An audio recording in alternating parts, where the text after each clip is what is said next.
میں ایک شخص کا اکثر تذکرہ کرتا ہوں، وہ اس امت کا پہلا صوفی بھی ہے، صحابی بھی ہے، راست رو بھی ہے، راست گو بھی ہے، وہ معاملات دنیا کو سلجھانے کا ڈب اور سلیقہ بھی جانتا ہے۔ میرے نبی اس جوان کی تعریف کرتے ہیں، فرمایا میں نے جس کو بھی دین دیا اس نے تعامل سے، تردد سے کام لیا، لیکن فرمایا ابو بکر وہ جوان ہے، میں نے اس کو دین دیا، اس نے جھولی میں ڈال لیا۔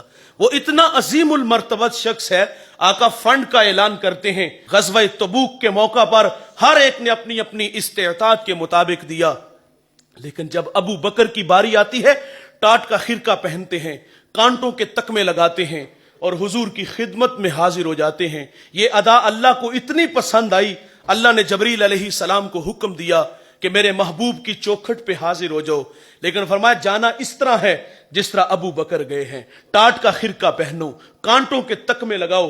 جب حضور کی بارگاہ میں جبریل حاضر ہوتے ہیں، حضور فرماتے آج کس ادا میں آگے؟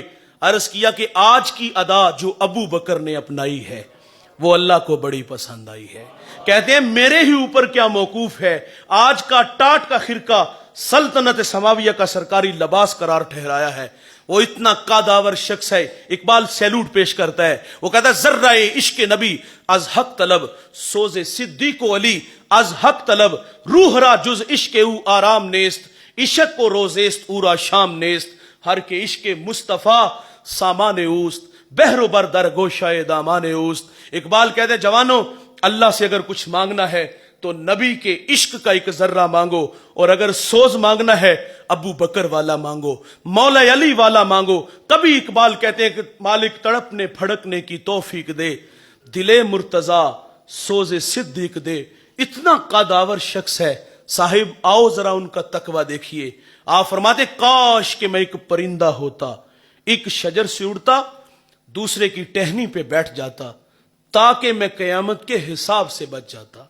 کبھی کہتے ہیں کاش کہ میں ایک سوکھی ہوئی لکڑی ہوتا اور لوگ اس کو جلا دیتے۔ دوستوں 39 لوگ ایمان لائے، 40واں جوان جب ایمان لاتا ہے نعروں کی گونج میں اس کا استقبال ہوتا ہے، وہ جن گلیوں سے گزرتا ہے شیطان رستہ بدل لیتا ہے۔ میرے نبی فرماتے میرے بعد اگر کوئی نبی ہوتا تو یہ جوان ہوتا، 23 لاکھ مربع میل کا حاکم ہے، عید کا دن ہے، آنکھیں چھم چھم برس رہی ہیں۔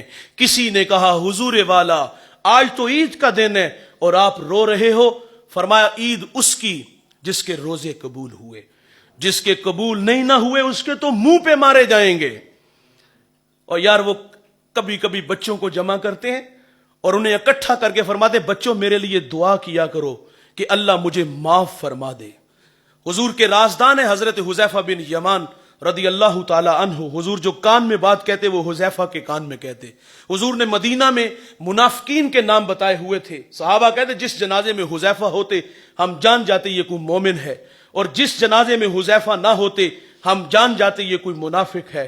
حضرت عمر کا دور ہے اور آپ حذیفہ بن یمان کو بلاتے ہیں اور بلا کر کے فرماتے حذیفہ میں تمہیں خدا کا واسطہ دے کے کہتا ہوں، حضور نے جو تمہیں منافقوں کے نام بتائے ہیں ان ناموں میں کہیں عمر کا نام تو نہیں آتا۔ کتنے قادآور شخص، اللہ سے کس قدر ڈرنے والے ہیں، عمل کر کے ڈرتے ہیں۔ سعدی کہتے ہیں ایک شخص اللہ کے گھر میں سنگریزوں پہ سر رکھ کے رو رہا تھا، اور کیا کہتا ہے اللہ اندھا اٹھانا، لوگوں کے سامنے شرمندہ نہ کرنا۔ یہ درد میں ڈوبی ہوئی آواز کسی گناہگار کی تھی، کسی اوگنہار کی تھی، اور کوئی میرے جیسا نکما 7 سمندر پار گناہوں کا بوجھ اٹھا کے وہاں گیا اور اپنے کیے ہوئے جرم یاد آئے تو رونے لگا؟ صاحب نہیں، جب آگے بڑھ کر دیکھا گیا تو وہ وقت کا شیخ عبد القادر جیلانی تھا۔ والذین یبیتون لربہم سجدا وقیاما، یہ وہ جوان ہے جس کی راتیں کبھی سجدے میں تو کبھی قیام میں گزرتی ہیں۔ یہ وہ جوان ہے جس نے 40 سال عشاء کے وضو سے فجر کی نماز پڑھی ہے، 15 سال کا وظیفہ ہے، ہر شب میں 1 مرتبہ قرآن مجید کی تلاوت کرنے والے ہیں۔